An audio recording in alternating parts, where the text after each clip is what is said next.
এটা হচ্ছে টক মিষ্টি দই জমানোর মেন প্রসেসিং এর যেটা উপাদান বীজ দই, এটা হচ্ছে সেটা। এটা হচ্ছে খেজুরের ডাটা বলে আর কি, বেগো যেটা। এইটা দিয়ে নাড়াচাড়া করার কারণ কি? এটা দিয়ে নাড়াচাড়া করলে আপনার তলে লাগে না। প্রথমে দুধ। এখানে কত কেজি দুধ আছে ভাই? 20 কেজি। 20 কেজি? জি। দুধটা জ্বালানো হয়েছে 35 থেকে 40 মিনিট, এখন ছেঁকা হবে।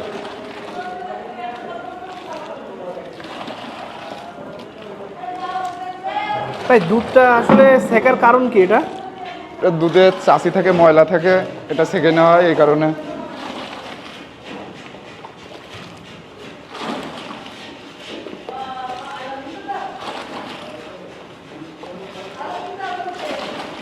এটা কাঁচা দুধ, এটা আমাদের বাইরের থেকে এসে যখন বসেরা নিয়ে আসে তারপর এটা আগে জ্বালাতে হয়।